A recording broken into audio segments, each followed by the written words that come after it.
So, I went to go see It Follows. It's written and directed by David Robert Mitchell, whose only other film is The Myth of the American Sleepover, and it stars Micah Monroe.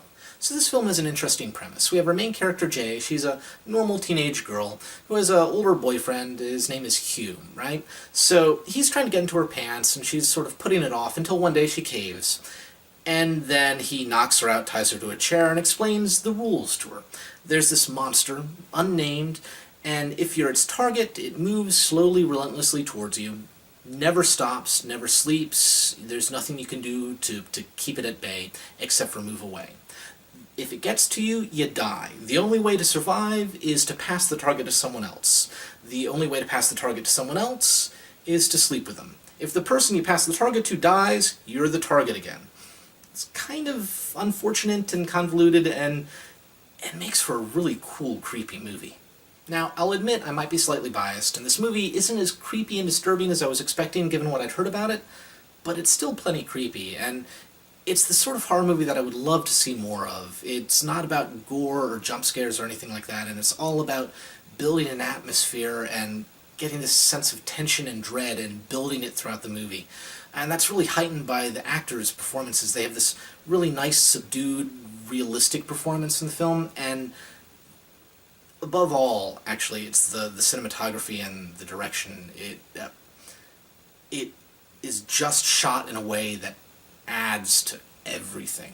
When I say how the film was shot added to the tension, let me give you an example. There's a scene midway through the movie where Jay is trying to track down the guy who passed the target along to her, right? He'd given her a fake name, but they found a picture and know what school he went to, so they're at his school trying to look at his yearbooks to figure out who he is, right? So there's this long shot where they're going into the school. The camera pans along as they walk into the library. It doesn't follow them to the library. It just starts panning around to the central courtyard of the school, right? And the monster can look like anything, whatever it needs to look like to get closer to the target, right? So it just pans by, and if you're not paying attention or looking for it, you can completely miss it. But there's this person just walking towards Jay across the courtyard, just slowly, methodically walking, not deviating, nothing, just walking slowly across. And then it continues panning back around to Jay as she's just having a normal conversation. But if you've been paying attention, you know there's the monster's right outside, right about to get her. And she's completely oblivious. And there's a ton of shots like that. You can actually play, find the monster throughout the film. There's a number of shots where it's just there in the background, just so close about to get her before she moves on to the next scene. And it's really cool. I really, really like that aspect of the film. It gets more and more obvious as the film goes on, but it's a really cool aspect to the film. And the film has this strange setting. I mean, it's in Detroit. It's specifically in Detroit, but I mean, it's set oddly in time. It could be almost anywhere. They watch black and white movies. The clothes they wear could be from the 70s or 80s. The film itself looks like it could be from the 70s and 80s.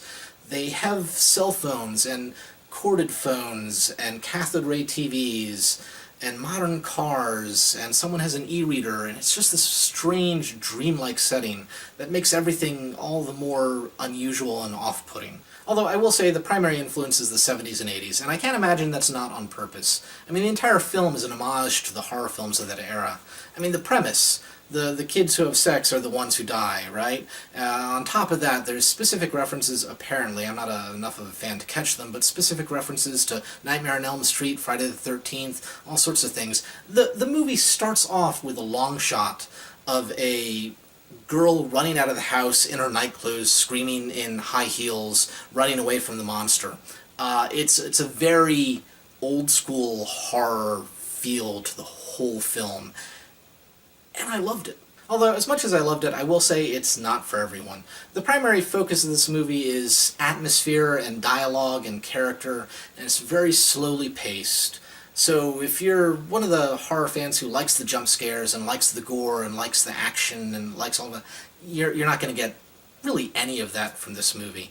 It's really just it feels very indie, very experimental film almost in how it's shot. Lots of long shots, pauses in between conversations, a lot of visuals. So yeah, not for everyone, but if you're someone who likes old school horror films, who likes atmosphere, who doesn't mind slowly paced films, go and see this movie. Please, it's worth your money. And yeah, until next time, folks, enjoy film. This movie is not about the Marvel character Nightcrawler. It's about a man named Louis Bloom. Now, Louis Bloom is a thief and a sociopath. In the opening scene, he's stealing copper wire from a